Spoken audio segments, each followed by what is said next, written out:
2021ஆம் ஆண்டு நம்முடைய அரசு அமைஞ்சதும் திராவிட மாடல் அரசுன்னு நாங்கள் அதுக்கு பெயர் சூட்டினோம். இது ஒரு கட்சியின் அரசு அல்ல, இனத்தின் அரசுன்னு குறிப்பிட்டேன். அதற்கு அடையாளமாக இந்த விழா நடைபெற்றுக் கொண்டிருக்கிறது. இன வரலாற்றை ஆய்வு கண்ணோட்டத்தோட பார்க்கிற முதிர்ச்சியோட அறிவு செயல்பாடா இந்த கருத்தரங்கம் நடக்குது. சிந்துவெளி பண்பாட்டு கண்டுபிடிப்பு நூற்றாண்டு நிறைவு விழாவை நாம் இப்போ கொண்டாடி இருக்கோம். இந்தியாவில் வேறு எந்த மாநிலத்திலையும் இப்படி ஒரு விழாவை அரசே முன்னின்று நடத்தாதுன்னு சொல்லத்தக்க வகையில் மாபெரும் பண்பாட்டு பெருவிழாவா இது ஏற்பாடு செய்யப்பட்டிருக்கு. இந்திய துணைக்கண்ட வரலாற்றில் நமக்கான இடத்தை நிலைநிறுத்துவது தான் நம்முடைய நோக்கம். வரலாறும் பண்பாடும் தொல்லியலும் தொலைநோக்கு பார்வை கொண்ட இந்த விழாவை ஏற்பாடு செஞ்சிருக்கக்கூடிய மாண்புமிகு நிதி மற்றும் தொல்லியல் துறை அமைச்சர் தங்கம் தென்னரசு அவர்களுக்கும், மாண்புமிகு நிதித்துறை முதன்மைச் செயலாளர் மற்றும் தொல்லியல் ஆணையர் உதயச்சந்திரன் அவர்களுக்கும் என்னுடைய மனமார்ந்த பாராட்டுதல்களை நன்றியை நான் தெரிவித்துக் கொள்ள விரும்புகிறேன். ரெண்டு பேருமே தொல்லியல் ஆர்வலர்கள். இப்போ கேட்டாலும் இந்த மேடையில் மணிக்கணக்கில் சிந்துவெளியை பற்றி பேசக்கூடியவங்க. இவங்க இந்த துறைக்கு கிடைச்சிருக்கிறது இந்த துறைக்கு மட்டுமல்ல, தமிழ்நாட்டுக்கே பெருமை கிடைச்சிருக்கு. சிந்துவெளி பண்பாட்டு கண்டுபிடிப்பு நூற்றாண்டு விழாவை கொண்டாட தமிழ்நாடு அரசு தொல்லியல் துறையும் ரோஜா முத்தையா ஆராய்ச்சி நூலகத்தினுடைய சிந்துவெளி ஆய்வு மையமும் இணைஞ்சு இந்த பன்னாட்டு கருத்தரங்கம் ஏற்பாடு செஞ்சிருக்கிறோம். இது நம்முடைய அரசுடைய கடமை. இந்த கருத்தரங்கத்தில் வெளிநாடு மற்றும் நாட்டின் பல பகுதிகளில் இருந்தும் 20க்கும் மேற்பட்ட அறிஞர் பெருமக்கள் கலந்துக்கிட்டு ஆய்வறிக்கைகள் வழங்க இருப்பது எனக்கு பெருமிதமாக இருக்கு. சிந்துவெளி நாகரிகம் முதலில் 1924ஆம் ஆண்டு செப்டம்பர் 20ஆம் நாள் அன்று உலகுக்கு அறிவிக்கப்பட்டுச்சு.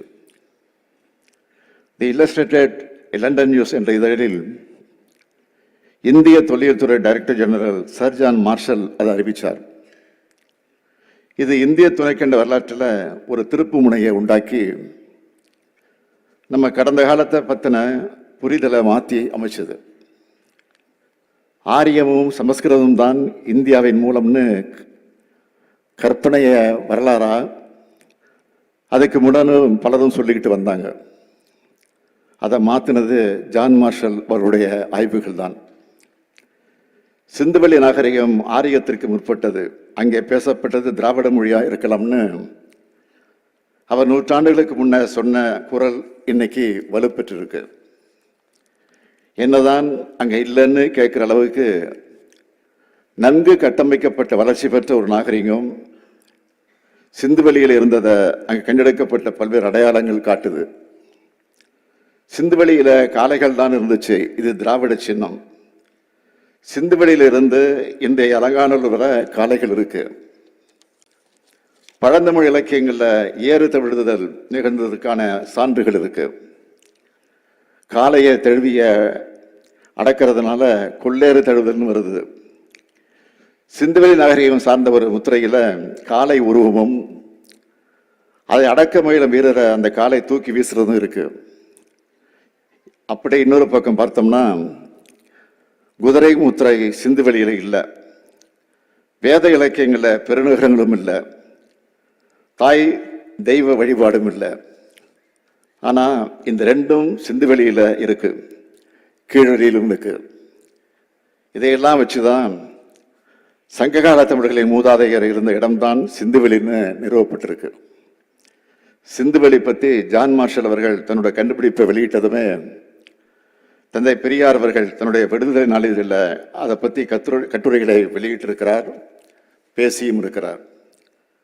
தந்தை பெரியாரை தொடர்ந்து பேரறிஞர் அண்ணா அவர்களும் 1948ஆம் ஆண்டிலேயே சிந்துவெளி நகரத்தினுடைய அடையாளங்களை வெளிக்கொண்டு வந்த சர் ஜான் மார்ஷல் அவருடைய சாதனைகளை பாராட்டி எழுதியிருக்கிறார்.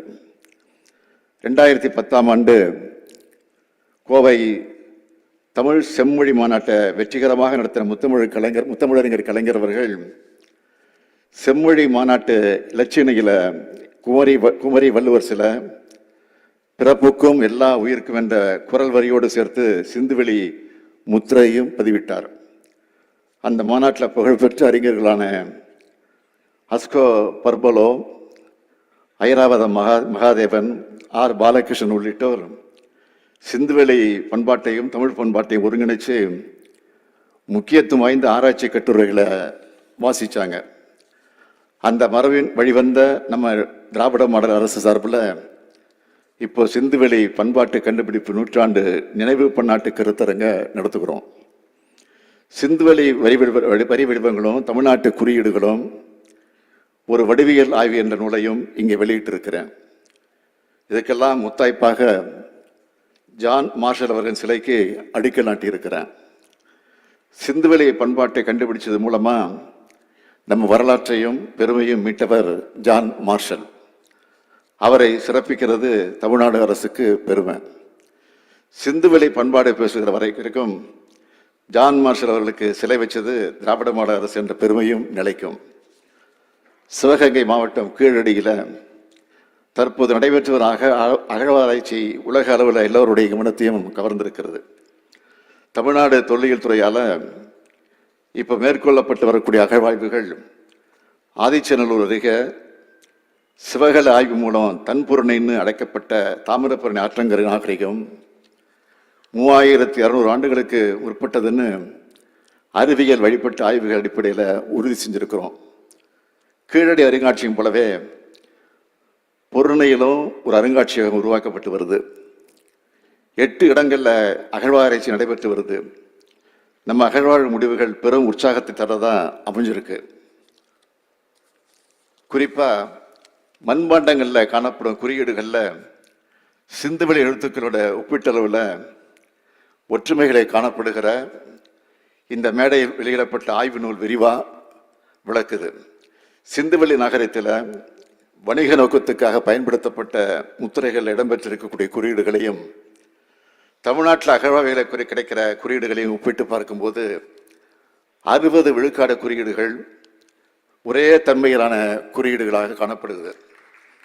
அதே வேளையில் சிந்துவெளியில் பொதுமக்களால் பயன்படுத்தப்பட்ட மண்பாண்டங்களில் பொறிக்கப்பட்டிருக்கக்கூடிய குறியீடுகளும் தமிழ்நாட்டில் பொதுமக்களால் பயன்படுத்தப்பட்ட மண்பாண்டங்களில் பொறிக்கப்பட்டிருக்கக்கூடிய குறியீடுகளும் அதிகபட்சமாக 90 விழுக்காடு ஒரே தன்மை கொண்டவையாக காணப்படுது. நம்ம தொல்லியல் ஆய்வாளர்கள் இப்படி நிறுவியிருக்காங்க.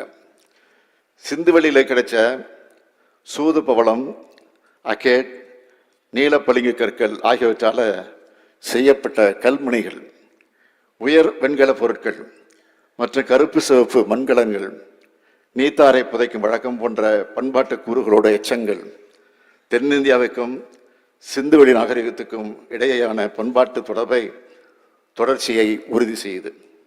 இதுக்கெல்லாம் மகுடம் வச்ச மாதிரி அண்மையில் சிவகல்லை, ஆதிச்சநல்லூர், மயிலாடும்பாறை, மாங்காடு, தெலுங்கானூர், கீழ்நமண்டி போன்ற இடங்களில் கிடைச்ச அறிவியல் கணக்கீடுகள் சிந்துவெளி நாகரிகமும் தமிழ்நாட்டு இரும்பு காலமும் சமகாலத்தவை என்பதை உறுதி செய்துன்னு அறிவிக்கிறதுல நான் பெருமகிழ்ச்சி அடைகிறேன். அறிஞர் பெருமக்கள் நிறைந்த வரலாற்று சிறப்புக்குரிய இந்த நிகழ்ச்சியில் தமிழ் பண்பாட்டை பேணி பாதுகாப்பது தான் தமிழ்நாடு அரசினுடைய தலையாய கடமைன்னு உலகுக்கு உணர்த்துகிற வகையில் 3 முக்கியமான அறிவிப்புகளை மிகுந்த மகிழ்ச்சியோடு நான் வெளியிட விரும்புகிறேன். செழித்து வளர்ந்த சிந்துவெளி பண்பாட்டின் எழுத்து முறையை இன்னும் நம்மால் தெளிவாக புரிஞ்சிக்க முடியல. 100 ஆண்டுகளை கடந்தும் தீர்க்கப்படாத இந்த சிந்துவெளி புதிர் பற்றி உலகெங்கும் உள்ள தொல்லியல் ஆய்வாளர்கள், பொறியியல் தமிழறிஞர்கள் மற்றும் கணினி வல்லுநர்கள் உட்பட பலரும் இன்றளவும் பெருமுயற்சி செஞ்சுக்கிட்டு இருக்காங்க. அந்த முயற்சிகளை ஊக்கப்படுத்துகிற வகையில் சிந்துவெளி புதிருக்கான உரிய விடையை கண்டுபிடிச்சு சிந்துவெளி எழுத்து முறையை தெளிவாக புரிஞ்சிக்க உதவும் வழிவகைய தொல்லியல் அறிஞர்கள் இருக்கும்படி விலைக்குணரும் நபர்கள் அல்லது அமைப்புக்கு $1 மில்லியன் அமெரிக்கன் பரிசாக வழங்கப்படும் என்ற முத்தான முதல் அறிவிப்பு. சிந்துவெளி பண்பாடு குறித்து தொடர் ஆராய்ச்சிகளை தமிழ்நாடு அரசு தொல்லியல் துறையுடன் இணைந்து ரோஜா முத்தையா நூலகத்தின் சிந்துவெளி ஆராய்ச்சி மையம் மேற்கொள்ளும் கூடிய வகையில் தலை சிறந்த தொல்லியல் அறிஞர் ஐராவதம் மகாதேவன் அவர்கள் பெயரில் ஒரு ஆய்வறிக்கை அமைக்க $2 கோடி நல்கை வழங்கப்படும் என்பது 2வது அறிவிப்பு.